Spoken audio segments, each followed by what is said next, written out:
leadership. Okay. Our overall plan is to target our 2010. It's been such an important number to all of us for so many years now, and so we use that as kind of a benchmark on what we'd like to target as a time frame. Our mission statement is that we want to be an elevated, synergized, and dynamic sales team by simplifying, focusing, and differentiating. Okay. So how do we get to that? Well, first we need to simplify. We want to minimize activities that do not generate sales revenue. For example, pricing process. The fact that we have to put a pricing signal in for every project, regardless of its size, takes up a lot of time. There should be a way, even though different regions have different thresholds of what's important in terms of dollar amounts, and what's a big project and what's a small project, there should be a way that we can come up with a special number or a special way that we can authorize discounting without having to go through the discounting process, putting it in an iSpot, getting it approved by your regional sales director, going back into iSpot, activating the project, activating the pricing, just so we can get maybe a 10-chair order. There's got to be a better way to do that. We also need to reduce our administrative tasks.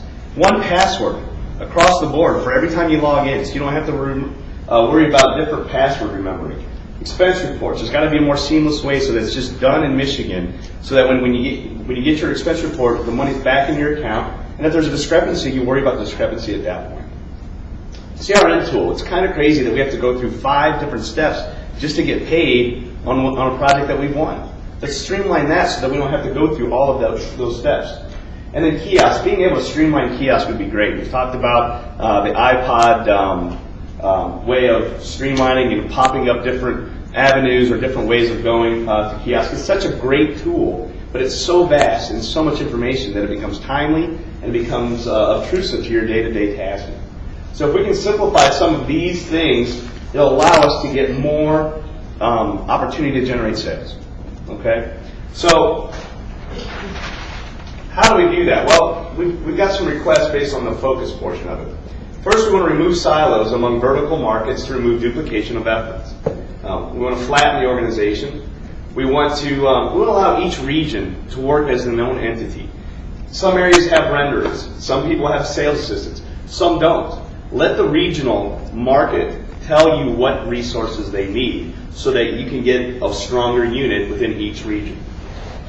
Let's unify who we are as a company under one brand.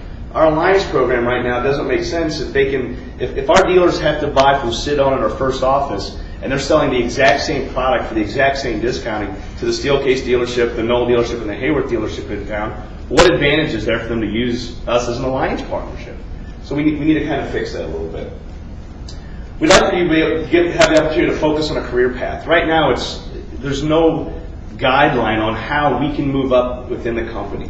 It's kind of arbitrary on who gets picked and select based on history, based on whatever. If there was a clear path that said, if you do this, this, this, and this, you are now promotable. It doesn't mean you're necessarily automatically promoted, but you're promotable because you've done the things that you've set forth to do. Along those same lines, we'd like some involvement in the comp plan. We all know we've had some struggles over the last few years on comp plan, but give us some input. Let us tell you, here's what would make us happy. Now, here's what we're willing to give up to get to that. It's got to be more of a two-way street rather than just being directed down. Along those same lines, we'd like some input on our annual goals. Sometimes we know more about our plan rather than just getting an arbitrary number that's divided up in the regions. This gives us an opportunity to say, last year I did this amount, I think I can do 20% more, or you know what, I'm going to have a rough year next year. I don't think I'm going to do that number. It doesn't mean it has to be that number, but at least gives us some input on what we're trying to accomplish for the next annual goal. Along those same lines, mentor sales. We'd all love to have a personal assistant. There's not anybody in the room that wouldn't want one, but what about doing it from a holistic approach where you get some young, great talent out of college and start them on an inside sales job as a support to our sales team. If I'm going between a project to project, or presentation to presentation, I can call or text whoever my assistant is and get the follow-up work done. That's one thing off my plate that I don't have to do. That'll get me back to the simplification of generating sales. And then when that person gets more experience, is taught from the ground up about Herman Miller, about the furniture industry, then that person has the ability to go out into field sales. And it just becomes a cyclical thing. And then, one of the things we can do is we're always out there talking about the importance of attraction and retention with our furniture. But why can't we use Herman Miller's history and Herman Miller as a company to attract and retrain some of the best talent out of college and in that mentoring program? We need to continue our relationship building internally, externally, dealers, customers, different networking events. Our Herman Miller dealers, Jerry Koster model. I'm not from the West, so I don't know about it. But everybody here says it's the greatest thing ever. Why can't we put that nationwide then? If it's such a good program, it has such a good foundation. Let's get that everywhere. It allows us to promote covenants and trust. Corporate resources, they do a great job for us, but they're so Herman Miller focused as opposed to client focused. Having options tell us they can't do something, or it's going to cost us too much to do, or it's going to take you 4 to 6 weeks to get it done. That's more Herman Miller based than it is our customer base. It's hard for us as field sales to go back to these customers and say, we might be able to do that. It's going to cost a lot of money, and it's going to take us 4 to 6 weeks to get it done. Let's try to be more customer driven rather than Herman Miller driven. Options, proposal center, contracts, the same thing.